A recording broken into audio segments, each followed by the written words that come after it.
આજે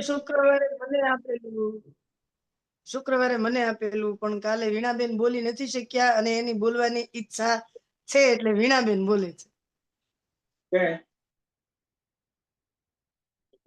ઓમ સહના ભવતુ અને પછી ગણપતિ અથવા શેષ.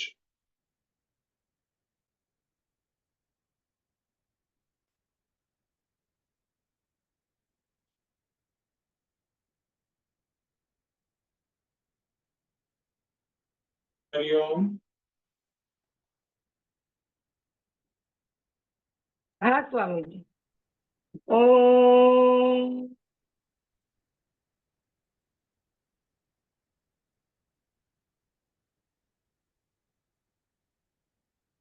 ओम.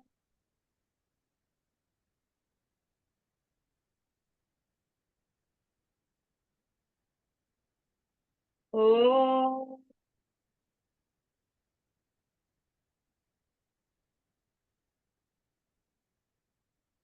ओम सहनावतु सहनौ भुनक्तु सह वीर्यं करवावहे तेजस्विनावधितमस्तु मा विद्विषावहे. ओम शांति शांति शांति. अधर्वशीष.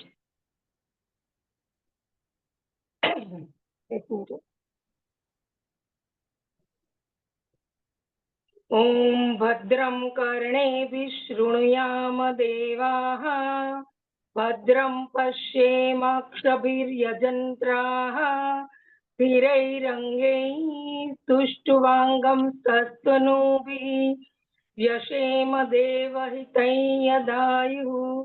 स्वस्ति न इन्द्रो वृद्धस्रवाः स्वस्ति न पूषा विश्ववेदाः स्वस्ति नस्तार्क्ष्यो अरिष्टनेमिः स्वस्ति नो बृहस्पतिर्दधातु. ओम शांति शांति शांतिः.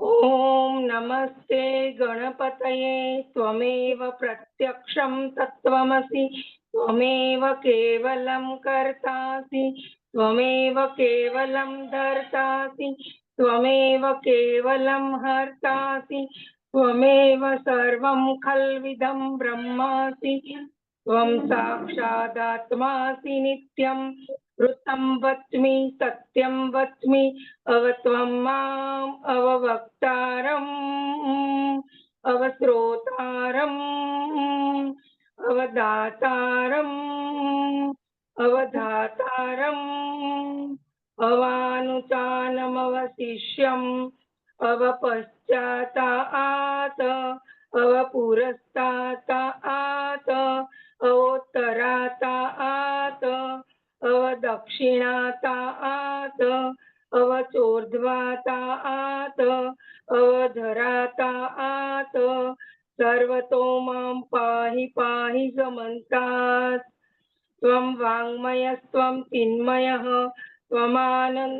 त्वमानन्दमयस्त्वं ब्रह्ममयः त्वं सच्चिदानन्दात् द्वितीयोऽसि त्वं प्रत्यक्षं ब्रह्मासि त्वं ज्ञानमयो विज्ञानमयोऽसि. सर्वं जगदिदं तत्तो जायते सर्वं जगदिदं तत्तत्तिष्ठति सर्वं जगदिदं त्वयि लयमेष्यति सर्वं जगदिदं तयि प्रत्येति. त्वं भूमिरापो नलो निलो नभः त्वं चत्वारि वाक्पदानि त्वं गुणत्रयातीतः त्वम् अवस्थात्रयातीतः त्वं द्वैतत्रयातीतः त्वं कालत्रयातीतः त्वं मूलाधारस्थितोऽसि नित्यं त्वं शक्तित्रयात्मकः त्वां योगिनो ध्यायन्ति नित्यं. त्वं ब्रह्मा त्वं विष्णुस्त्वं रुद्रस्त्वं इन्द्रस्त्वं अग्निस्त्वं वायुस्त्वं सूर्यस्त्वं चन्द्रमास्त्वं ब्रह्म भूर्भुवः पुरों गणादीन् पूर्वमुच्चार्य वर्णादीन् तदनन्तरम् अनुस्वारः परतरः अर्धे इन्दुलसितं तारेण वृद्धम् एतत्तव मनुस्वरूपं गकारः पूर्वरूपम् अकारो मध्यमरूपम् अनुस्वारश्चान्त्यरूपम् बिन्दुरुत्तररूपम् नादसन्धानं संगहिता सन्धिः शेषा गणेशविद्या गणकऋषिः निच्रुत गायत्री छन्दः गणपतिर्देवता ॐ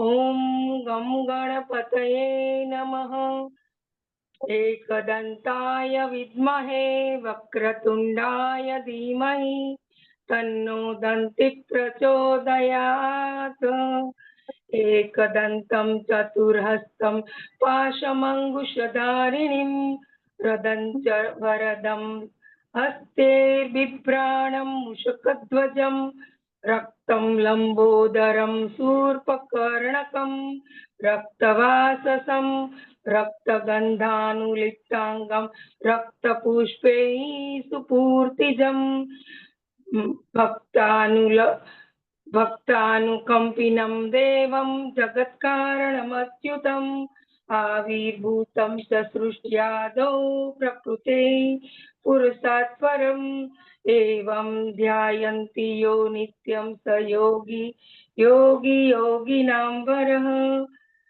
नमो वार्तपतये नमो गणपतये नमः प्रथमपतये नमोऽस्तेऽस्तु लम्बोदराय एकदन्ताय विघ्ननाशिने शिवसुताय वरदमूर्तये नमः नमः।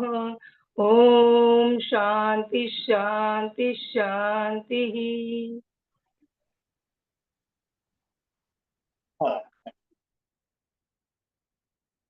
So good job. Okay? થોડા શ્રવણ વધારે કરજો એટલે તમારી અંદર એક રાગ પણ બેસી જશે.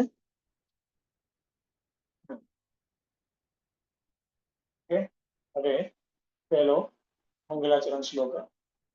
ઓમ નમઃ શ્રી શંકરાનંદ ગુરુપાદાંબુજન્મને સવિલાસ મહામોહ ગ્રાહ સૈકર્મણે.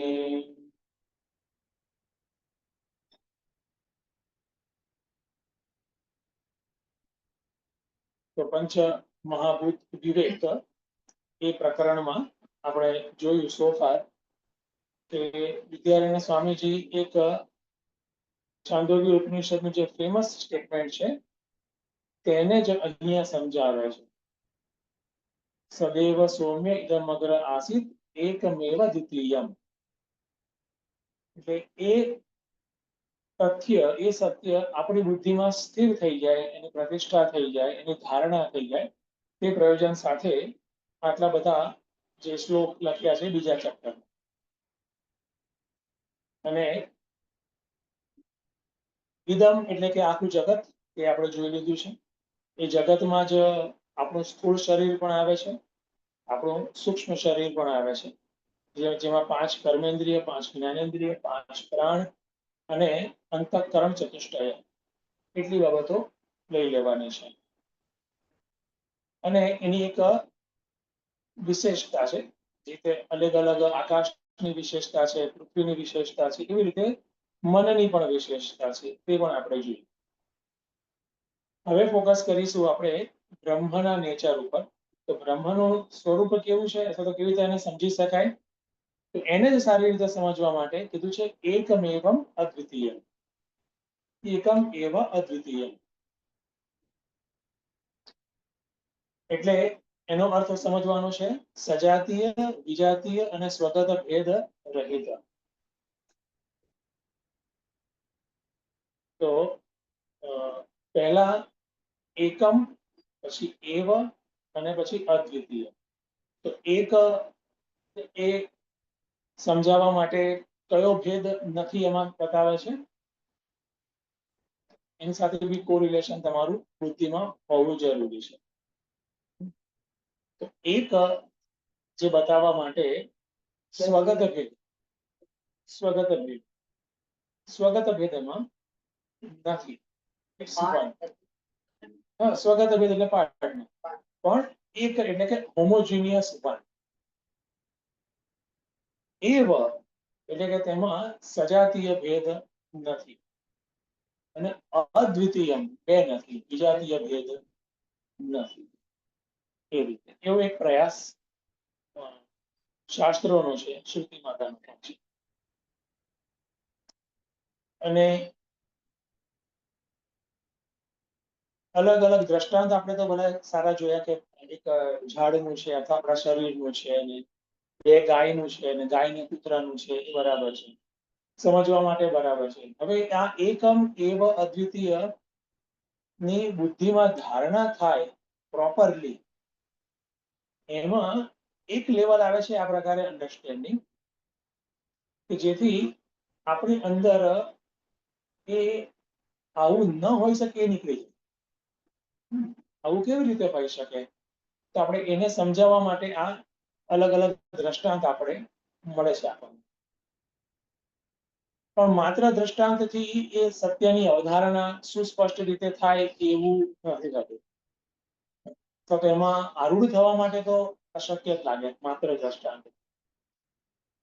અને એના ઉપાયના ભાગરૂપે શ્રુતિ અને આપણા શાસ્ત્રો આપણને વિવિધ પ્રકારની ઉપાસનાઓ આપે છે. ઉપાસના એ બહુ જ જરૂરી છે. એક એંગલથી આપણે એનાલિટિકલી આપણે સમજવાનો પ્રયાસ કરીએ કે કેવી રીતે આ શ્રુતિનું સત્ય છે, અને ત્યારબાદ એ સત્યમાં આપણે વધારે ને વધારે સ્થિર રહી શકીએ, વધારે ડેપ્થ એમાં આવે, આપણી બુદ્ધિમાં વધારે અવગાહન થાય સત્ય પ્રત્યે, તેની માટે જરૂરી છે વિવિધ પ્રકારની ઉપાસનાઓ. અને એમાં પણ આપણે થોડુંક જોઈશું તો, જેમ કે આપણે ઈષ્ટ દેવતાની જે આપણે ઉપાસના કરતા હોઈએ, કોઈ હનુમાનજીનો ભક્ત છે, કોઈ શિવજીનો છે, તો એ જે ઈષ્ટના ગુણ અને ઈષ્ટનો વ્યાપ એ સર્વત્ર છે, ધીરે ધીરે એમ પ્રકારે જોવામાં આવે છે, દેખાડવામાં પણ આવે છે.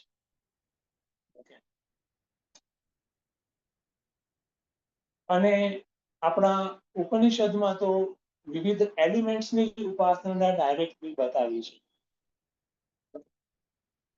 જેમ કે આકાશની ઉપાસના, કે આકાશ તત્વનું ધ્યાન ધરવું ઉપાસના, એટલે કે એનું ધ્યાન ધરવું. પણ એનું એક પર્ટિક્યુલર એની જે પદ્ધતિ આપી છે, ટાઈમ ટેસ્ટેડ જે પદ્ધતિ આપી છે, એને સાથે રાખીને, એને સમજીને, એને ફોલો કરીને ધ્યાન કરવું. તો આકાશની ઉપાસના કરવાથી આ જે બ્રહ્મ, જે સત પ્રિન્સિપલ છે, એનું જ્ઞાન મેળવવાની પ્રિપેરેશન સારી થઈ જાય. કારણ કે આકાશવત સત્ય છે. સત અથવા તો બ્રહ્મ આકાશવત છે. આકાશ પણ સર્વવ્યાપક છે, આકાશ પણ કેવું છે, સર્વગત છે, આકાશ પણ એક છે, આકાશ પણ અદ્વિતીય છે, આકાશમાં પણ સજાતીય ભેદ નથી, સ્વગત ભેદ નથી, વિજાતીય ભેદ નથી. તો લકીલી કશું અધર દેન બ્રહ્મ છે આપણી પાસે. સર્વતઃ આપણે કદાચ ન લઈ શકીએ, સર્વતઃ આપણને નહીં મળે સિમિલારિટી, પણ સૌથી ક્લોઝેસ્ટ છે. અને એ ઉપરાંત ઇવન આકાશ છે, બીજું કે પ્રણવ ઉપાસના છે, પાંત ઉપાસના છે, બરાબર છે, તૈતરીય વિરાટ ઉપાસના છે. તો એ બધી જ ઉપાસનાઓ જે છે, એ આપણને અલ્ટિમેટલી આ સત પ્રિન્સિપલ નું આપણે ધારણા કરી શકીએ એની માટે તૈયાર કરે છે. તો અન્ડરસ્ટેન્ડિંગ આવશ્યક છે, યસ, અને સાથે સાથે મેડિટેશન, સ્પેસિફિક વે મેડિટેશન કરવું રેગ્યુલરલી, જેને ઉપાસના આપણા શાસ્ત્રમાં કહે છે, એ જરૂરી છે. Combination of both. અમુક સાધકો મેં જોયા છે, સિન્સિયર હોય છતાં પણ એમને એ બાજુ વધારે ઝુકાવ હોય કે અન્ડરસ્ટેન્ડિંગમાં બધું આવી જાય તો સારું. કારણ કે મેડિટેશન છે અથવા તો કોઈ સાધના છે એમાં બેસવાનું અઘરું પડતું હોય, હે ને? તો શું કરે, 2 ટેક્સ્ટ વધારે હું વાંચી લીધે, ચાલશે? એવું તો ના. તો આ એક વાત ક્લિયર થાય. તો coming back to the point, તો એકમ એવ અદ્વિતીયમ, એવું આ સતનો નેચર છે, સજાતીય, વિજાતીય અને સ્વગત ભેદ રહિત છે. હવે આ બે રીતથી, એક તો શ્રુતિની આ પ્રકારે લોજિકથી આપણે એને સમજી શકાય, શ્રુતિ તર્ક મતો નું સમજી હતા. અને સમજવાના ભાગરૂપે ઇવન આપણી બુદ્ધિ પણ અલગ અલગ ડાઉટ્સ કરતી હોય છે. અથવા તો મેં ગઈકાલે વાત કરી હતી કે આપણી બુદ્ધિ એઝ અ લેમેન પણ ડાઉટ કરે અને આપણી બુદ્ધિ એઝ અ સ્કોલર પણ ડાઉટ કરે. લેમેનની પાસે ખાલી ફીલ લાઈક એવું હોય છે, મને એવું લાગે છે એવું કહે છે, બરાબર છે. સ્કોલર નો મતલબ શું છે, એની પાસે કશું એક પુટઅપ કરવાનું એક લોજિક, કે બીકોઝ ઓફ ધીસ રીઝન મને લાગે છે કે આવું ના અથવા તો અન્યથા. ધેટ ઇઝ ઓનલી ડિફરન્સ છે, એનો પોતાનો એક કક્ષા છે ડિફરન્સ. પણ લેમેન આઈ ફીલ લાઈક, મને હું સમજાવી નથી શકતો કે નથી શકતી કેમ, પણ મને આવું લાગે છે એવું કહેશે. તો અહીંયા સ્કોલરલી અમુક જે લોકો છે એની વાત પછી મૂકે છે, પુટઅપ કરે છે, કે એ લોકો શું વિચારે છે. તો એ લોકો વિચારે છે કે બે એક્ઝિસ્ટન્સ કેમ ના હોય, એ પ્રકારે પુટઅપ કરે છે. એક્ઝિસ્ટન્સ જે છે બે કેમ ના હોય, મને તો દેખાય છે બે. જેમ કે આ મોબાઈલ છે, એક્ઝિસ્ટન્સ 1, આ સ્પીકર છે એક્ઝિસ્ટન્સ 2, આ ટેબલ છે એક્ઝિસ્ટન્સ 3. મોબાઈલનું એક્ઝિસ્ટન્સ છે, સ્પીકરનું એક્ઝિસ્ટન્સ છે અને ટેબલનું એક્ઝિસ્ટન્સ. થઈ ગયા 3. એ પ્રકારે જેટલા જોઈએ એટલા તમે લઈ લો, ઉઘરાવી લો. તો આને તમે અલગ અલગ કેમ ના ગણી શકો? તો એના સોલ્યુશનમાં એ આખી જે બિલીફ છે, એ બિલીફનો બેઝ શું છે એ અહીંયા વિદ્યારણ્ય સ્વામીજી સમજાવે છે. બહુ સરસ ઇમ્પોર્ટન્ટ બાબત છે, કારણ કે આપણી બુદ્ધિ પણ આ પ્રકારે જ જુએ છે. Okay, we are use to of it. અને બધા એક સરખા પ્રકારના છીએ, એટલે આપણે બધા કહીએ કે હા આપણે બધા આપણે ભેગા મળીને આને સાચું બનાવ્યું, હે ને? બધાને સરખું લાગે છે માટે સાચું, એ પ્રકારનું હોય. This is how intellect functions. તો અહીંયા જે એક કોર લેવલની ફિલોસોફી અથવા તો સત્ય છે, ત્યાં વિદ્યારણ્ય સ્વામીજી કહે છે કે એનું એક કારણ છે આવું થવાનું. તમને અલગ અલગ જે દેખાય છે, અને એ જે દેખાય છે એવું જ છે એવું થવાનું કારણ એ છે કે બુદ્ધિમાં ભ્રાંતિ છે. બુદ્ધિમાં ભ્રાંતિ છે, ડિલ્યુઝન છે. સ્પષ્ટતા એટલે અંશે નથી. માટે એ જ પ્રકારે આપણને જે જણાય છે એ આપણને સત્ય લાગે છે. એને એક્ઝામ્પલ આપે છે, જે રીતે આપણે અંડર વોટર હોઈએ તો આપણે અંડર વોટર આપણે આંખ ખોલીને જોઈએ તો આપણને બધું ધૂંધળું દેખાશે. સામે કોઈ વ્યક્તિ હોય, ઓબ્જેક્ટ હોય, કશું પણ પથ્થર પડ્યો હોય કે કશું પણ, તો આપણને થોડુંક ધૂંધળું દેખાશે. આપણું વિઝન કેવું હશે? બ્લર હશે. તો કહે છે કે એવું જ બ્લર વિઝન સત પ્રિન્સિપલના એરિયામાં છે. નામરૂપના એરિયાની વાત નથી કરતા, સતના એરિયામાં આ પ્રકારનું બ્લર વિઝન છે. ઓકે, તો હકીકત શું છે? તો કે હકીકત એ છે કે જે એક્ઝિસ્ટન્સ પ્રિન્સિપલ જે છે એ કોઈ પણ ઓબ્જેક્ટ, જેને આપણે નામ અને રૂપ કહીએ છીએ, એ ઓબ્જેક્ટની પ્રોપર્ટી નથી. હે ને? એક્ઝિસ્ટન્સ ઓફ, જે તમે કે colour of mobile, colour of cloth, તો એની પ્રોપર્ટી થઈ ગઈ. સેમ વે એક્ઝિસ્ટન્સ ઓફ બેટ તેની પ્રોપર્ટી તરીકે આપણે બુદ્ધિમાં ફિટ થયું છે કે એની પ્રોપર્ટી નથી, એમાંથી કઈ પ્રોડક્ટ થી બહાર આવ્યું છે એવું પણ નથી. એક્ઝિસ્ટન્સ એનાથી સ્વતંત્ર છે અને એકચ્યુઅલી એને કારણે જ એને એક્ઝિસ્ટન્સ મળે છે. This is a core truth. કોઈ પણ વસ્તુને એક્ઝિસ્ટન્સ કેમ મળે છે? એક્ઝિસ્ટન્સ પ્રિન્સિપલને કારણે. સત જે તત્વ છે એને કારણે એને એક્ઝિસ્ટન્સ મળે છે. એવી રીતે. અને આપણે જોઈએ છે કે જે વસ્તુ છે એની જેટલી પણ બાઉન્ડ્રી છે એટલી વસ્તુનું એક્ઝિસ્ટન્સ છે, એના પછી એક્ઝિસ્ટન્સ નથી. તો કે છે કે એમ નથી. હકીકત શું છે? હાયર ટ્રુથ શું છે? કે સત પ્રિન્સિપલ તો એ વસ્તુની બાઉન્ડ્રીથી પણ પર છે. આપણનો અનુભવ એવું કહે છે કે આ છે ને બધું ઓપ્ટિકલ ઇલ્યુઝન્સ છે, બધા અલગ અલગ લેવલના. જે રીતે આપણે બહાર વ્યવહારિક જગતમાં પણ ઓપ્ટિકલ ઇલ્યુઝન થતા હોય છે. જે કલર બ્લાઇન્ડ હોય એને અલગ રીતે થાય ઓપ્ટિકલ ઇલ્યુઝન. પછી રિફ્રેક્શન ઓફ ધ લાઇટ, એનાથી આપણે ઇલ્યુઝન થાય ઓપ્ટિકલ ઇલ્યુઝન. મીન્સ કે દ્રષ્ટિભ્રમ. ઓપ્ટિકલ ઇલ્યુઝન એટલે દ્રષ્ટિભ્રમ. તો સેમ વે અહીંયા પણ દ્રષ્ટિભ્રમ છે, બુદ્ધિની દ્રષ્ટિમાં ભ્રમ. ત્યાં સુધી તો એક્ઝિસ્ટન્સ જે છે એ એક છે, એ ઘણા બધા નથી. એ જે પણ ઓબ્જેક્ટ છે એની બાઉન્ડ્રીથી પણ બહાર છે અને એ એક્ઝિસ્ટન્સ જે વન હોમોજીનિયસ છે એને કારણે બધી વસ્તુઓનું પોતાનું અસ્તિત્વ છે. એ રીતે. અને નાશ કોનો થાય છે? તો વસ્તુઓનો થાય છે, અસ્તિત્વનો નથી થતો.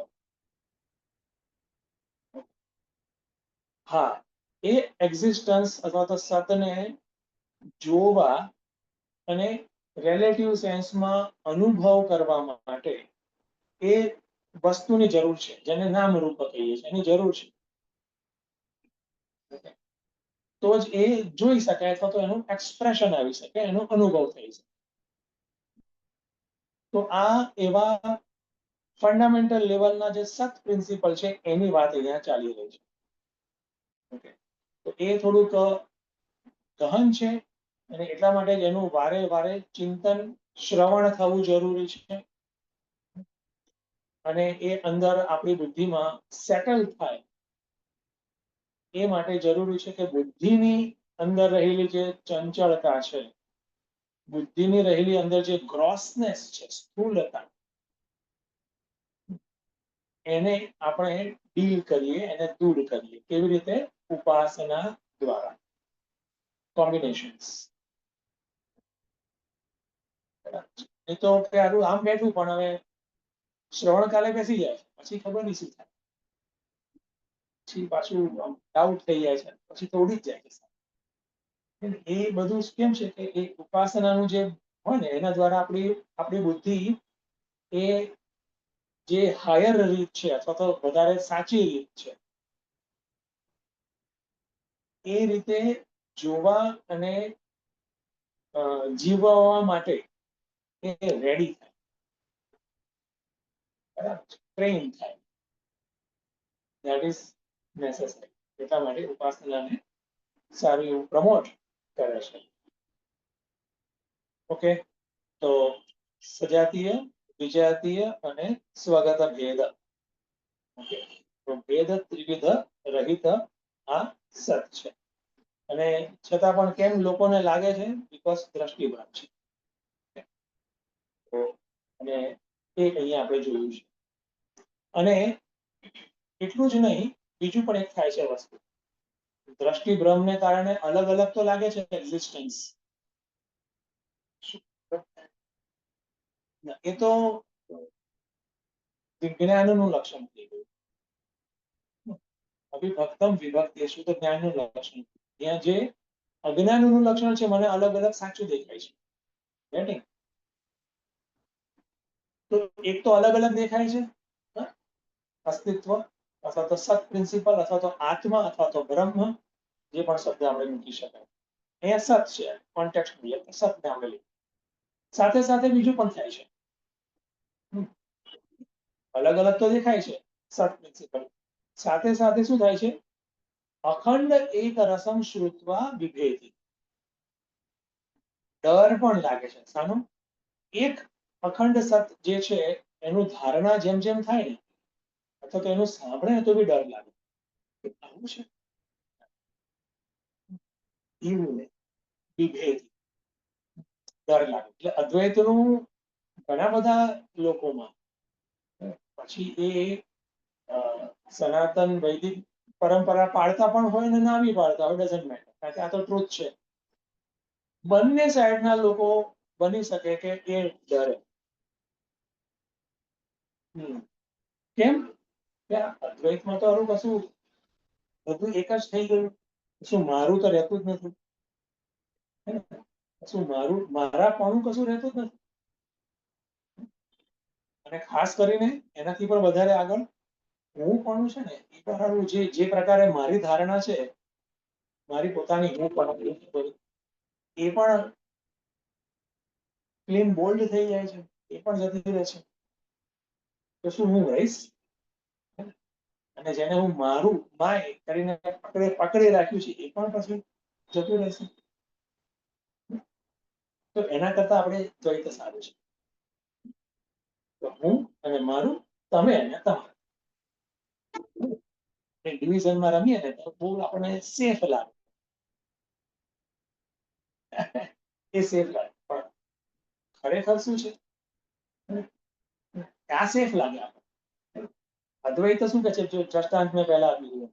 અદ્વૈત શું કે છે કે રસો વૈસ, તમે રસ સ્વરૂપ છો, તમે જ રસ, આનંદ સ્વરૂપ છો. આપણે કહીએ કે ના, મારે એવું રસો વૈસ નહીં, મારે તો રસ જોઈએ છે, ચાખવો છે, મારે શુગર બનવું નથી, મારે શુગરનો ટેસ્ટ લેવો છે. બરાબર છે. હું શુગર બનવું, કોઈ મને ખાઈ જાય તો પછી આપણે એવું જે બ્લર ઇન્ટરનેટ છે, ઇન્ટેલેક્ટ, પછી આ પ્રકારે તર્ક અલગ અલગ નેચરલી એની અંદર આવે. અને આ બાજુ જે અહમ અને મમની જે ભાવ જે છે, જેને કારણે હું સિક્યોર ફીલ કરું છું, જેને કારણે હું સિક્યોર, એ જતું રહેશે તો પછી હું ઇન્સિક્યોર થઈ જઈશ. એટલા માટે જુઓ છો, આપણે સેજ પણ આગુ પાછું થતું હોય છે, આપણા સેટઅપમાંથી આપણે ડગી જઈએ છીએ, હલી જઈએ છીએ, અને વિવિધ પ્રકારના રિએક્શન્સ આવે. આ તો એગ્રેશન રૂપી, ફિયર રૂપી, વોટેવર. હું ડરી ગયો, મને નહીં થાય. અને હાયર ટ્રુથ શું છે? અદ્વૈતે એવ અભય. કારણ કે તમે અદ્વૈતમાં પ્રતિષ્ઠિત થઈએ છે તો કશું ગુમાવવા પણ જ નથી. નોબડી કેન સ્નેચ અવે. બધા મહાત્માઓ કે છે, આમ કે છે કે ભગવાન પણ ના લઈ શકે તમારી પાસે. તો અદ્વૈત સારું નહીં કે અત્યારે તો એવું લાગતું નથી. સારો તો ખરો, પણ આ બધું ટકેલું રહે પછી આવે તો બરાબર છે. એટલે સાદી ભાષામાં નથી કહેતા કે ભક્તને એવું જોઈએ કે મારું બધું જ આમ ઘર સંસાર આ તે બધું ટકેલું રહે ને પ્લસમાં ભગવાન મળે, મારે એવું જોઈએ છે. પ્લસમાં આવે તો ઠીક છે, અધરવાઇઝ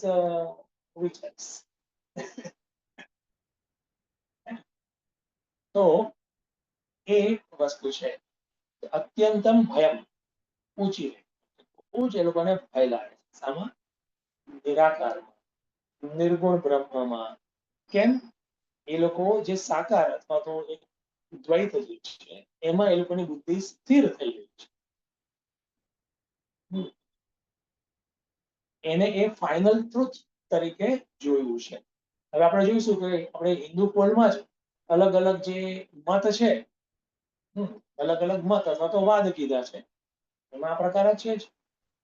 માત્ર એક અદ્વૈતમાં જ, અદ્વૈત વેદાંતમાં જ આ પ્રકારે વાત કરી છે કે એક જ બ્રહ્મ છે. વિશિષ્ટ અદ્વૈત લઈએ, દ્વૈત, દ્વૈતાદ્વૈત, ને કેટલા બધા છે.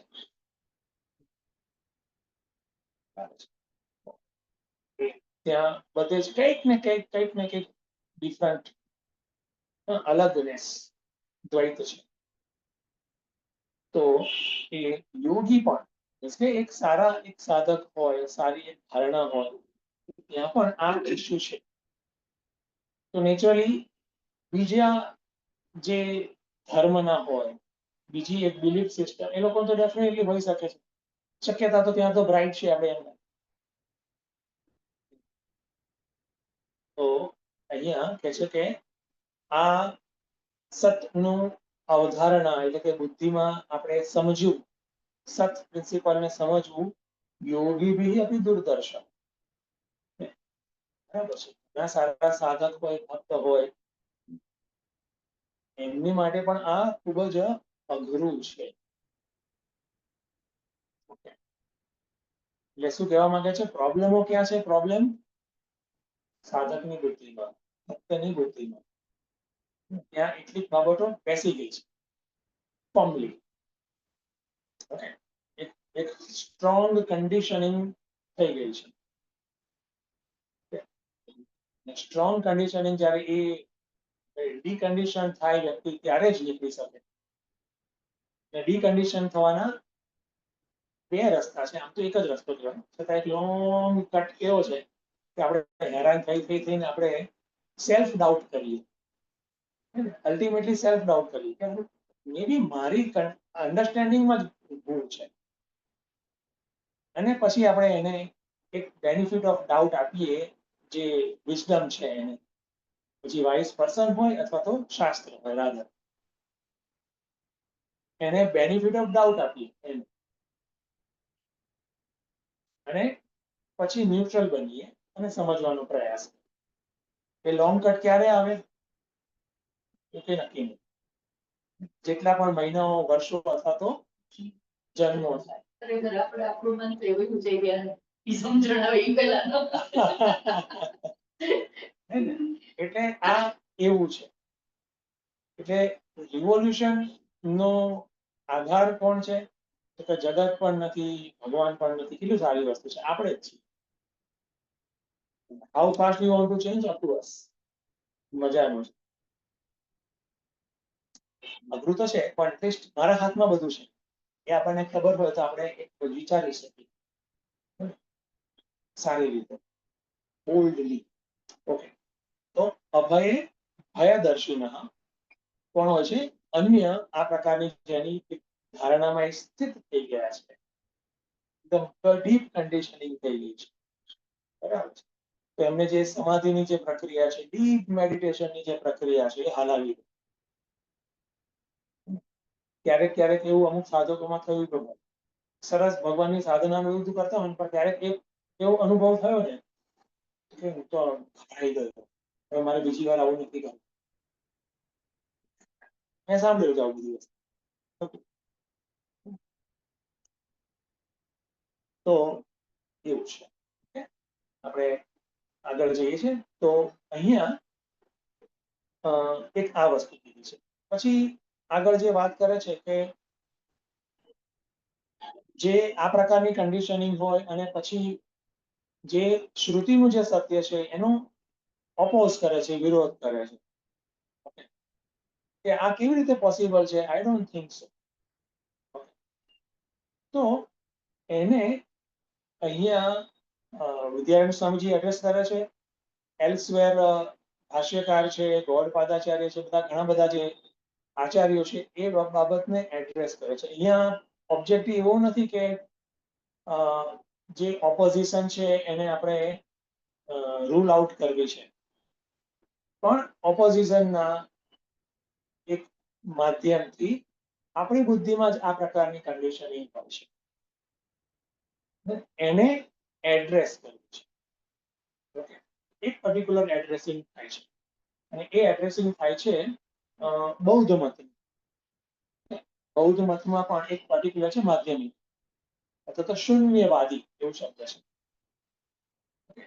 એ થોડુંક લોજિકલ આવે છે. હવે લોજિકલ વાત છે. પેલું જે ફિલિંગના લેવલ પર મેં કીધું વિભેદી. ઓકે. હવે અહીંયા લોજિકલ આવે છે. તો લોજિકલમાં હવે એ પ્રકારે જાય છે કે જો બિફોર ક્રિએશન, જેમાં નામ રૂપ નથી, માત્ર સત છે એવું તમે કહો છો, તો એ જે સત તમે જે નેમિંગ આપો છો, એકચ્યુઅલી એ શૂન્ય કહેવાય, નથિંગનેસ કહેવાય. બીકોઝ તમે કહો છો કે આ પણ નથી, આ ઓબ્જેક્ટ પણ નથી, પેલું ઓબ્જેક્ટ પણ નથી, એમ કરતા કરતા આખું વર્લ્ડ નથી, મીન્સ કશું નથી, એટલે શૂન્યમ આસિત, શૂન્ય એમ બોલે તો પછી થોડું આમ મારા લેંગ્વેજ ની વાત કરું ને એવું કોઈ તર્ક એ પ્રકારે મૂકવામાં આવે છે. તો શૂન્ય કેમ નથી અથવા તો શૂન્ય તમે મૂકો તો એના શું કોન્સિક્વન્સ આવે એ કેટલાક લોજિક્સ અહીંયા આપણને આપે છે વિદ્યાર્થીને સામે. એનો આન્સર તો શું કહે છે? શૂન્યનો અર્થ શું છે? કશું જ ના હોવું. Nothing should be there. તો સૌથી પહેલા નથિંગ માંથી કશું આવે નહીં. આવ્યું તો ખરું, વર્લ્ડ તો છે, yes, there has to be something. Something માંથી સમથિંગ આવશે, નથિંગ માંથી સમથિંગ ન આવી શકે. આપણે કહીએ છીએ કે આપણું ડ્રીમ છે, ડ્રીમ વર્લ્ડ, આપણું ડ્રીમ એક્સપિરિયન્સ, એ કશું જ નથી, બરાબર છે, પણ અનુભવ તો ક્યાંથી આવ્યો? there are impressions in our mind. A impression માંથી આખું પ્રોજેક્શન થયું. તો ઇમ્પ્રેશન તો છે જ, તો જ પ્રોજેક્શન થયું. કશું તો હોય. તો સેમ વે કશું તો હોય. મીન્સ કે શૂન્ય જે છે એ નથિંગ સાવ એવું નથી, ના કહી શકો તમે. તો એ એક પહેલા મૂકે છે. પછી આગળ કહે છે કે એ શૂન્ય પછી ઓપોઝિશન એવું કહે છે કે ચલો એ શૂન્ય છે ને ઇઝ ઇક્વલ ટુ નથિંગનેસ નથી, પણ શૂન્ય ઇઝ ઇક્વલ ટુ ઇઝનેસ એવું રાખો. તો જો ઇઝનેસ જ રાખો તો તમે સિનોનિમસ નામ જ આપી દીધું કહેવાય. બેસે છે સિનોનિમસ, તમે સમાનાર્થી નામ આપી દીધું. નામમાં તમે ક્યાં ઝઘડો છો? છે તો ખરું ને, એવી રીતે. અને એને એમ પણ ના કહી શકાય છે પણ એને નથી. શૂન્ય ઇઝ ઇક્વલ ટુ નથી, સત ઇઝ ઇક્વલ ટુ છે, તમે વિરોધી વાત કેમ કરો છો? આ લોજિક છે બધા. ઓકે, અને આ લોજિકમાં તમને લાગે કે યાર બહુ વધારે પડતું લોજિક થાય છે તો you can ignore, no problem. આટલા અમુક જે શ્લોક છે યુ કેન, અમુક શ્લોક બધું ત્રણ મત મૂકે ને ત્રણેયનું ખંડન કર્યું. હા, એટલે ત્રણ લોજિક્સ ના એંગલ મૂક્યા શૂન્યના એરિયામાં. હા, અને ત્રણેયનું આપણે ખંડન. તો સિનોનિમસ દેખાય છે. હમ. શૂન્ય છે તો ફ્રોમ નથિંગ સમથિંગ કેનોટ કમ. બંને ઓપોઝિટ છે. તમે કહો છો કે સત અસતરૂપ છે, એવું કઈ જવાનું છે? કાં તો સત કહો, કાં તો અસત કહો. બંનેનું મિક્સર તમે નાખીશ, કાન પકડે છે ઓપોઝિશન, તો જે વિરુદ્ધ મત થાય. તો એ અહીંયા એ લગભગ જે 10 જેવા શ્લોક છે એમાં આ જ વસ્તુ બાબતને થોડુંક સારી રીતે સમજાવે છે વિથ એક્ઝામ્પલ ને આદિ. આઈ ગેસ ચાલશે.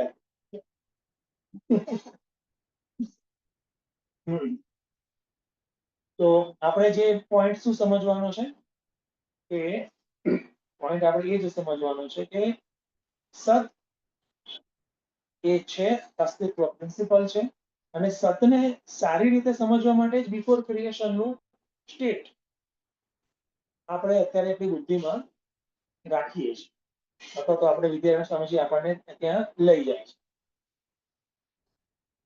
ઓકે, એ રીતે.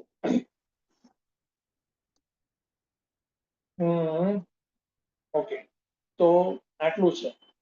તો અગ્રે ઇદમ અને એકમ એવ અદ્વિતીય, એ બધું આપણે એક્સપ્લેનેશન એનું જોયું છે. એઝ અ રીકેપ, ઓકે, એકમ એવ અદ્વિતીયમ એ અલગ અલગ ભેદ રહિત સત છે. અગ્રે એટલે કે ક્રિએશન પહેલા, પૂરા. ઓકે, ઇદમ એટલે કે જગત. તો એ બધા જ જે શ્રુતિ વર્ડ્સ શબ્દો છે એનું એક્સપ્લેનેશન અહીંયા આપણને મળ્યું. અને હવે આપણે થોડું હવે સ્લો કરી શકીશું ગાડી, કે જેમાં 38, 39, 40. ઓકે, બુક છે ને હવે? હા, તો આપણે એ શ્લોક હવે બોલીએ આપણે.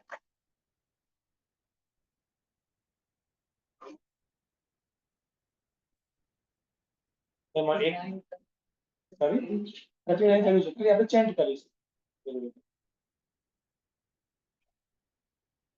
તમે જે પણ વાક્ય બોલો કઈ વાત? વિસાવાસુ સદૈવ સૌમ્ય હા, અગ્રે આસીત. છાંદોગ્ય સદૈવ સૌમ્ય ઇદમ અગ્ર આસીત એકમેવ દ્વિતીય. સત એવ હે સૌમ્ય ઇદમ અગ્રે આસીત એકમ એવ અદ્વિતીય. 6.2.1.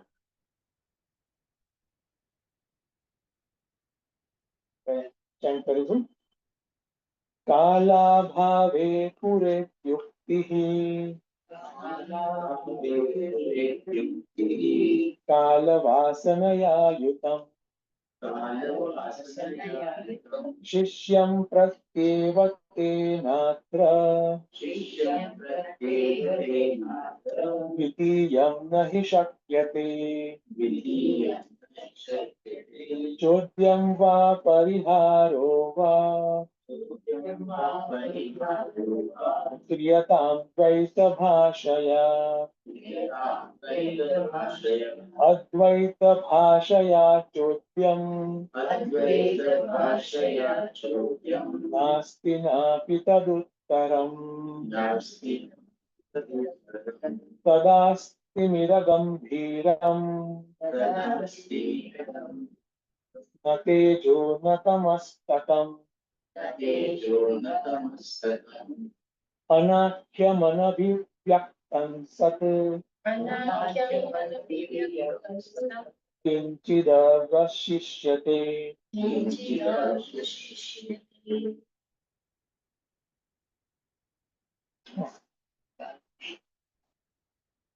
ઓકે, તો હવે આપણે આપણી જે થોટ પ્રોસેસ છે એમાં થોડા પોઈઝ થઈને હવે આપણે આગળ વધીશું. શિષ્યને હવે એડ્રેસ કરીને વિજયના સ્વામીજી કહે છે, અથવા તો એ પ્રકારે ઉપદેશમાં ચાલુ કરશે કે અહીંયા કાલ વાસનયા યુગમ, શિષ્ય પ્રતિ યુગમ, કે એક જે કન્ડિશનિંગ જે શબ્દ છે અથવા તો અંદર બિલીફ છે એ પ્રકારની, કયા પ્રકારની? એવરીથિંગ ઇઝ દેશ, કાલ અને વસ્તુ, એ ટ્રાય હોવો જોઈએ. અહીંયા કાલ લીધું છે, તો કાળની સાથે દેશ પણ આવશે, સ્પેસ, જગ્યા, અને ઓબ્જેક્ટ પણ આવશે. તો કે છે કે એ કોમ્બિનેશન વાળી કોઈ વસ્તુ હોય તો જ વસ્તુનું અસ્તિત્વ છે, અધરવાઇઝ એ નથી. અધરવાઇઝ નેમ સેટ થઈ શકે, બાકી છે નહીં. તો એ પ્રકારેની એક સ્ટ્રોંગ કન્ડિશનિંગ બુદ્ધિમાં છે. રિલેટિવ વર્લ્ડમાં આપણે એ પ્રકારે જ વ્યવહાર કરીએ છીએ, અને રિલેટિવ વર્લ્ડમાં ઇટ્સ ફાઇન. વ્યવહાર આપણો બરાબર બી થતો હોય છે પરસ્પર, ને પછી એને સો કોલ્ડ સક્સેસ પણ કહીએ, અને જે બી આગળ વધવું બધું થતું હોય છે. થાય છે શું કે એ જ રિલેટિવ વર્લ્ડનો જે વ્યવહાર અને વ્યવહારના બેઝનો જે એક બિલીફ છે એ સત અથવા તો આત્માના એરિયામાં પણ જોવામાં આવે છે. ઠીક છે. સી એટલા માટે જ આપણે સ્વપ્ન કાલે પણ આપણે અલગ અલગ ફિલિંગ્સ આપણી આવતી હોય છે, ડરની ને હર્ષની વગેરે. કેમ? આપણે ત્યાં ત્રણે ત્રણ વસ્તુઓ છે ને એટલે આપણે સાચું માનીએ છીએ. દેશ છે, કાલ છે, અને વસ્તુ. આ ત્રણ વસ્તુ હોય એ સાચું થઈ. શું? જાગ્યા પછી એ જ સ્વપ્નને આપણે કેવી રીતે જોઈએ છે? ફેક. એક્સપિરિયન્સ કરો પણ it's a fake. Fake means કે એમાં સાથ નથી, હે ને? એ નથી એમ. ઓકે, એ ખાલી એક પ્રોજેક્શન છે. તો એ જે દક્ષિણામૂર્તિ સ્તોત્રમાં છે, પહેલા જ શ્લોકમાં તો શું કહે છે? વિશ્વમ દર્પણ દૃશ્યમાન નગરી તુલ્ય નિજાંતરગતમ, પછી પશ્યન્નાત્મની બહિરોવ ભૂતૈ યથા નિદ્રયા, પછી પ્રબોધ સમયે શબ્દ છે ને, એ ત્યાં પહોંચવા માંગુ છું. જેવી રીતે સ્વપ્ન અને જાગ્રતમાં આપણને ભેદ આવે છે, જે difference of degree of awareness. જાગ્રતની અવેરનેસ હાયર છે, એ હાયર અવેરનેસમાં આપણે સ્વપ્નને ફેક કહીએ છીએ. સેમ વે યસ સાક્ષાત કુરુતે પ્રબોધ સમયે સ્વાત્માન મેવાદ્વયમ તસ્મૈ શ્રી ગુરુમૂર્તયે નમઃ ઇદં દક્ષિણામૂર્ત, શ્રી દક્ષિણામૂર્ત. થયું ને?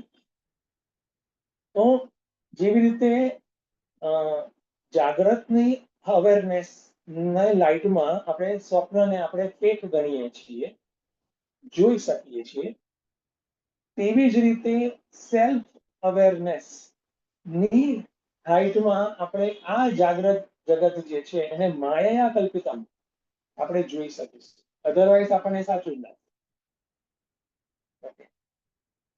તો એમ વિચારે કે મારામાં આટલી બધી શ્રદ્ધા છે છતાં સારું જતું કેમ? તો કે હજુ વાર લાગે, હે ને? તો કારણ કે એ પ્રબોધ સમયે થવું જોઈએ. એને અહીંયા એ પ્રબોધ સમયને નથી સમજાવતા, પણ જે કેમ આપણે અંદર સ્ટક છીએ એને કંઈક એડ્રેસ કરો. એ કાલ વાસનયા, કાલની વાસના છે આપણી અંદર, દેશકાળ અને પાત્ર એ હોવા જ જોઈએ. એ પ્રકારે જ આપણે થિંક કરીએ. નથી કહેતા mind also thinks in the framework of time and space. Time and space હશે તો જ માઇન્ડને થિંક કરી શકશે, તો એને આવશે જ નહીં. તો કાલ સહિત છે આપણું બધું જ થિંકિંગ, જ્યારે સત જે છે એ કાલ અતીત છે, માટે કોમ્પ્રિહેન્ડ થવામાં અઘરું પડે છે. ઇવન ધો આપણી અંદર આસ્તિક્ય બુદ્ધિ છે, શ્રદ્ધા છે, આપણે પ્રયાસ પણ કરીએ છીએ, છતાં પણ એને કોમ્પ્રિહેન્ડ કરવું અઘરું પડે છે. Why? Because we are condition with this space, time and possession. બીજી રીતે વાત કરીએ તો દેશકાળ અને વસ્તુ, એના થકી જ આપણે વસ્તુને એસર્ટેન કરીએ છીએ, સતને નિશ્ચિત કરીએ છીએ કોઈ પણ વસ્તુને.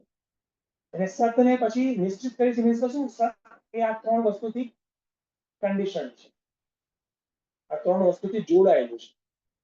જો આ ત્રણ નથી તો પછી આપણે શ્રદ્ધાવાન માટે કેવું થાય? આ ત્રણ નથી તો હું સતની ધારણા કેવી રીતે કરીશ? શ્રદ્ધા છે, સત છે, ચલો શ્રુતિમાં શ્રદ્ધા, આ ત્રણ વગર હું સતની ધારણા કેવી રીતે કરીશ? આવી એક ડાઉટ, આવું થતું હોય છે. ઓકે, તો અને એના આધારે પછી અલગ અલગ ઘણા બધા મત આપણા જ ધર્મમાં થયા છે, અને બધાને આપણે અસ્તિત્વને આપણે સ્વીકાર્યું પણ છે. કેમ? કારણ કે આ જે અલગ અલગ જે મત છે એ નથિંગ બટ અલગ અલગ સ્ટેજ ઓફ ઇવોલ્યુશન છે. અલગ અલગ સ્ટેજ ઓફ ઇવોલ્યુશન છે. તો હવે તમે કોઈને ચૂપ કરી શકો, પણ એના સ્ટેજ ઓફ ઇવોલ્યુશન કેવી રીતે કાઢી શકો? કેન્સલ કરી શકો? It's not possible. અને સ્ટેજ ઓફ ઇવોલ્યુશનના બેઝ પર જે મત છે એને એક્સપ્રેસ કરવાનો પણ એક હક છે, અથવા તો એક્સપ્રેસ કરશે ચર્ચા દ્વારા જ એનામાં રહેલા ફોલ્ટ ઇન કેસ હોય તો એ દૂર થશે. અને એટલા માટે આપણું જે કલ્ચર જે છે એ વિરોધી મતોને પણ આવકારે છે. ત્યાં સુધી કે આ તો અહીંયા વાત છે સબ પ્રિન્સિપલમાં અલગ અલગ ધારણા હોય બધાની કે દ્વૈત રૂપી બી સત છે, વિશિષ્ટાદ્વૈત રૂપી બી સત છે, દ્વૈતાદ્વૈત રૂપી પણ સત છે. હું સતના એંગલથી બધું નથી જોવાનું. અદ્વૈત રૂપી પણ સત છે. તો વિરોધી મતમાં તો ત્યાં સુધી છે કે ઇવન કોઈ એમ કે આ સત જેવું હું પણ કશું નથી, જે છે બધું આ છે, ચાર વાક એને પણ એક્સેપ્ટ કરીને રાખ્યો છે. And then thought process can be enriched. Okay, તો અદ્વૈત. અને હવે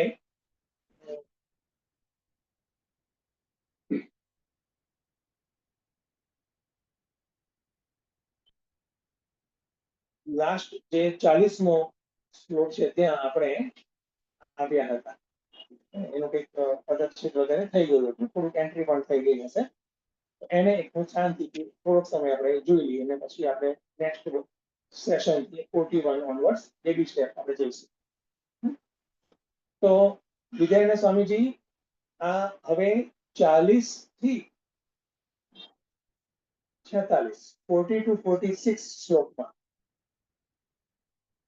હવે બીજું એક સ્ટેટમેન્ટ, બીજો એક શબ્દ, વર્ડ એ સમજાવે છે. આપણે ઇદમ જોયું, આપણે એકમેવાદ્વિતીયમ જોયું, અગ્રે જોયું, આસિત જોયું, હતું કે નતું વગેરે, એ શૂન્યમાં જે શૂન્ય દ્વારા એ પણ ક્લિયર થયું. હવે સત, સદૈવ સૌમ્ય, જે પહેલું શબ્દ છે ને સત, એને એક્સપ્લેન કરશે ફ્રોમ 40 to 46. જે બહુ સિસ્ટમેટિક જાય છે. એટલે આપણે સતને આપણે વધારે સારો સમજવું તો you can directly zoom into 40 to 46 શ્લોકસ. તમે સીધા અહીંયા આવી શકો. ઇદમને સમજવું હોય તો શ્લોક નંબર 3 to 18 તમે એને જુઓ. તો હવે સત તો કે છે કે તદા, તદા એટલે કદા સૃષ્ટિ પૂર્વે. આપણે એ તો એક પાકું જ વસ્તુ છે. ક્રિએશન પૂર્વે જ આપણે એનો જે સ્ટેટ આપણે વિચારી રહ્યા છીએ, જે તે કોસ્મોલોજીસ્ટ વિચારતા હોય છે કે ક્રિએશન પહેલાની કેવી સ્થિતિ હતી, ત્યારે શું હતું, પછી અલગ અલગ કોસ્મોલોજીસ્ટ અલગ અલગ પોતાની થિયરી મૂકતા હોય છે. એવી જ રીતે અહીંયા ક્રિએશન પહેલાની સ્થિતિ શું હતી એ શાસ્ત્ર વિદ્યાને સમજ આપણે સામે મૂકે છે. એમ જોયું છે. It's very important. તો કે સત અવશિષ્યતે, સત એટલે કે કોન્શિયસનેસ પ્રિન્સિપલ જે છે, પ્યોર એક્ઝિસ્ટન્સ છે, નામ રૂપ રહિત અસ્તિત્વ, જગત રહિત અસ્તિત્વ ત્યાં હતું. હવે એને એક બીજું એબ્જેક્ટિવ આપે છે, બીજું વિશેષણ આપે છે. એ છે સ્થિતમિ ગંભીર, સ્થિમિર ગંભીર, સ્થિમિર ગંભીર. આ જે કોટેશન છે ને એકચ્યુઅલી યોગ વાસિષ્ઠમાંથી છે. એટલે કે ગંભીર એટલે પ્રોફાઉન્ડ, સ્થિમિર મોશનલેસ, જરા પણ એમાં કોઈ ચેન્જ નથી. હવે બીજી એક ફેક્ટ કહું, સાયકોલોજીકલ ફેક્ટર છે. આપણને કોઈ પણ વસ્તુની, આપણને એટલે બુદ્ધિ, કોઈ પણ વસ્તુની ખબર કે તમને ખબર છે when there is a change. Fact છે.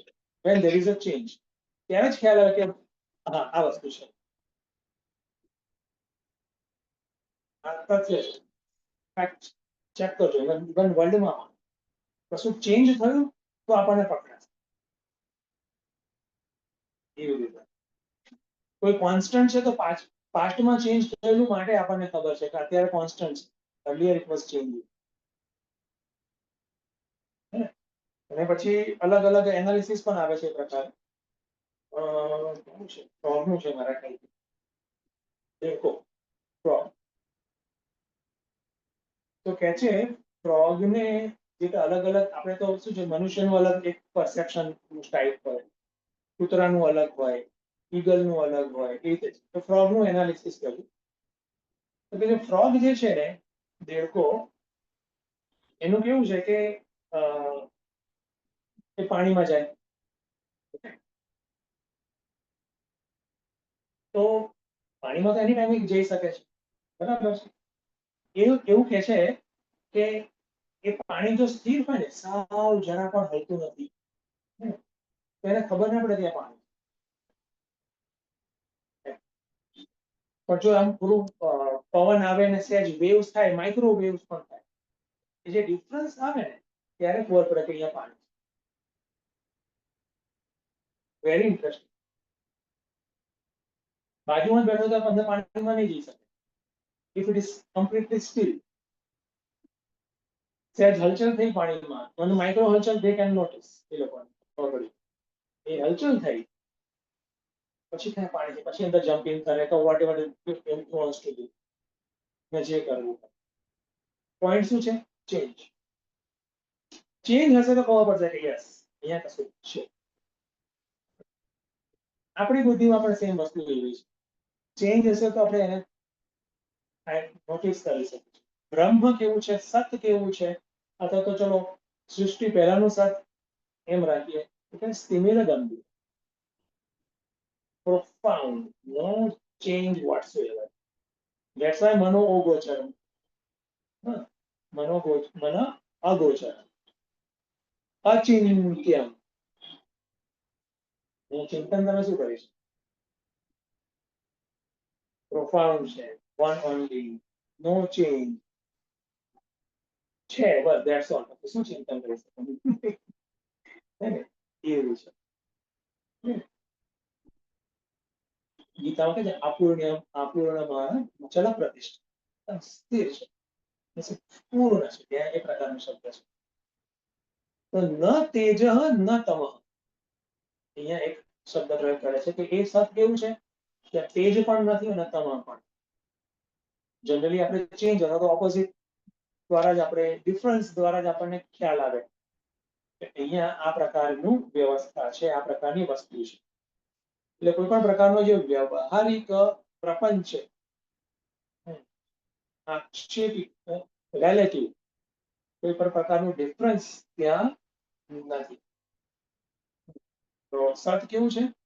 તેજ અને તમ. તમ એટલે કે અંધકાર, એમ રાખે.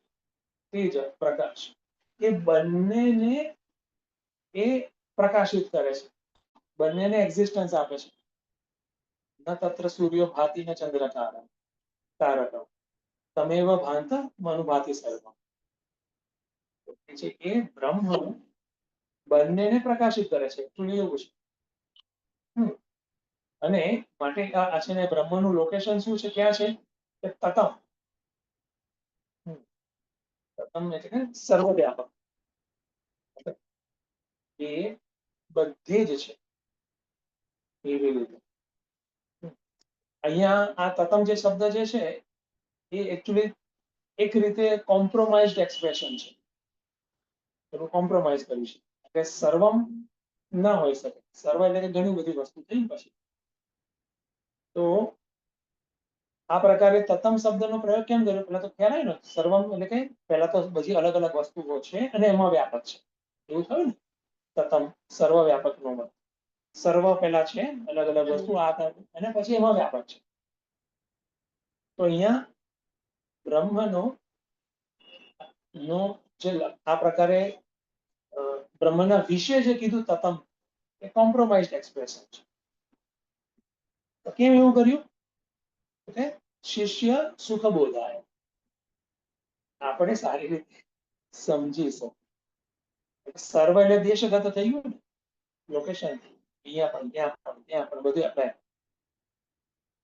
પોઈન્ટ શું છે? ઉપદેશ તો દ્વૈતમાં જ અપાય ને ભાઈ. તમારે ઉપદેશ તો અદ્વૈતમાં જઈને અપાઈ દે. ત્યાં તો કશું આવતું ને, પછી ત્યાં તો ન ગુરુ ન શિષ્ય, ન શાસ્ત્ર ન શાસ્ત્રા, એવું થઈ ગયું. એટલે એ આપણે એક કોમ્પ્લેક્સિટી છે થોડી, એને આપણે સમજીને બહુ જ ફાઇન ટ્યુન વે સમજીને આપણે એને એક થોડીક અલગ કરવાની અને પછી જોવાનું છે. બ્રહ્મ દેશ અતીત છે, એ એનું રાઈટ એક્સપ્રેશન છે. દેશ અતીત અહીંયા છે. પછી છે અનભિવ્યક્તમ, અભિવ્યક્ત થઈ શકે એવું અભિવ્યક્ત નથી થતું. એટલે કે ઇન્દ્રિય અગોચર, સેન્સીસ દ્વારા કદી આ બ્રહ્મ નહીં દેખાય. બ્રહ્મ સેન્સીસ દ્વારા શું દેખાશે? અલગ અલગ ક્વોલિટીઝ, શબ્દ સ્પર્શ રૂપ રસ ગંધ, એ જ દેખાશે. એ જ આપણે કેપ્ચર કરી શકીશું સેન્સીસ ઇન્દ્રિયો દ્વારા. બ્રહ્મને અને જે આપણે ડેટા સેન્સીસ એટલે કે જ્ઞાનેન્દ્રિયો દ્વારા જે લઈએ છીએ એના બેસ પર જ આપણે અમુક રીઝનિંગ, લોજિક વગેરે મૂકીએ છીએ. એટલા માટે અનભિવ્યક્તમ ઇન્દ્રિય અગોચરમ અને સર્વ પ્રમાણ અગોચરમ હોય છે. કારણ કે બેઝ બધાનો પ્રત્યક્ષ છે, બધા જ પ્રમાણનો, બધા એટલે કે જનરલી આપણે વ્યવહારિક જગત એવી રીતે થઈ ગયું. તો સ્થિમિર ગંભીરમ મનો અગોચરમ અને અનભિવ્યક્તમ તો ઇન્દ્રિય અગોચરમ. અને પછી નેક્સ્ટ આવે છે અનાખ્યમ. તમે એના વિશે કશું કહી ના શકો, યુ ડોન્ટ હેવ ડેટા, માટે અનાખ્યમ, એને એક્સપ્રેસ ના કરી શકો. એટલા માટે પછી એને કહેવા માટે કે છે જો હે સો હે, અલગ અલગ સાંભળ્યું હશે. એના પછી જે છે તે છે.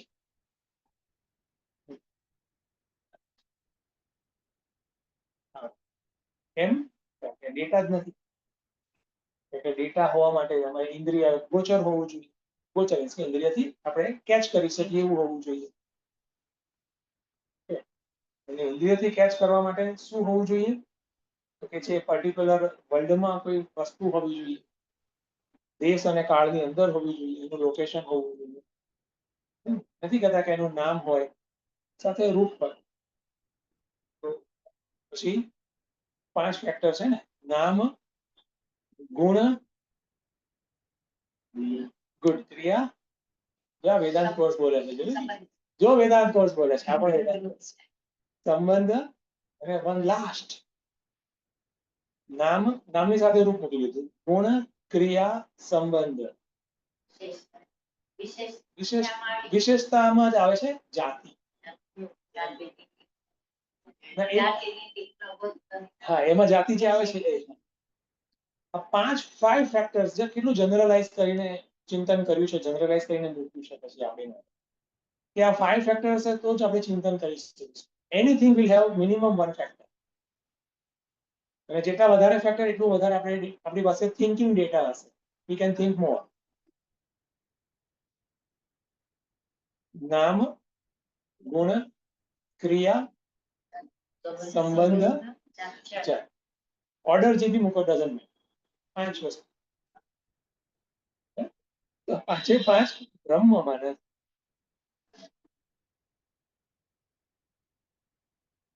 હા, ઓકે, બરાબર છે. તો મનો, વાચા, ઇન્દ્રિય, અગોચર. બરાબર છે. એને કહી પણ ના શકાય, ચિંતન પણ ના કરી શકાય, જોઈ પણ ના શકાય, પણ છે. એટલા માટે જનરલી ડાઉટ આવતો હતો કે આવું બધું રીતે તો ના જ હોય ને. એ ડાઉટ આવે છે. એટલે આપણી એક બેઝ કન્ડિશનિંગ એવી છે કે આ 5 ફેક્ટર્સ હોય તો વસ્તુ છે, અધરવાઇઝ છે. એ રીતે નથી કીધે છે આપણે નથી. સત અવશેષ.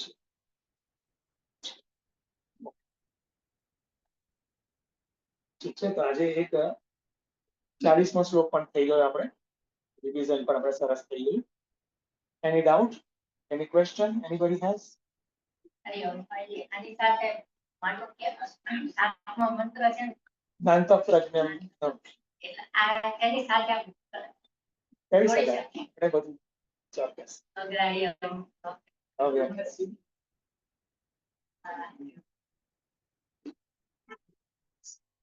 હવે ઓનલાઈન એનીબડી? ઓકે, તો હવે ગુરુદેવની આરતી કરીશું.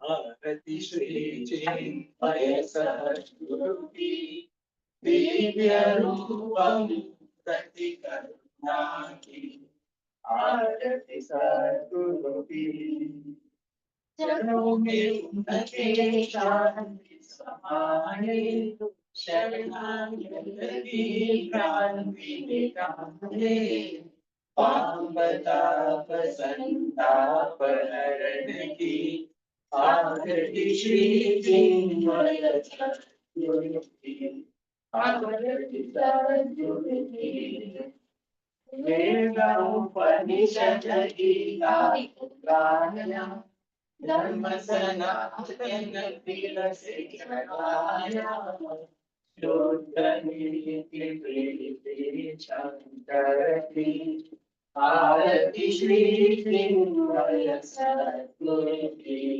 आरती सद्गुरु की सिद्ध बारी तपोभूमि में नित्य विराजे गुरु हमारे भक्त दया आनंद सोसती आरती श्री चिन्मय सद्गुरु की आरती सद्गुरु की आरती सद्गुरु की ओम नमः सूर्यो आदित्यं देवाविष्णो आदित्योऽयमग्निः तमेव पान्तमनुभाति सर्वं तस्य वासा सर्वमिदं विभाति श्री सद्गुरुनाथ महाराज की जय.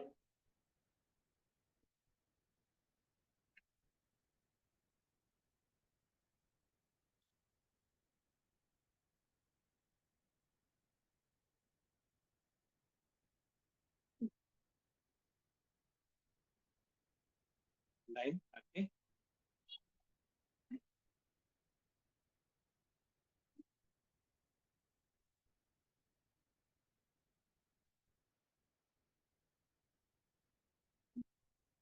ओम पूर्णमद पूर्णमिदं पूर्णात् पूर्णमुदच्यते पूर्णस्य पूर्णमादाय पूर्णमेवावशिष्यते.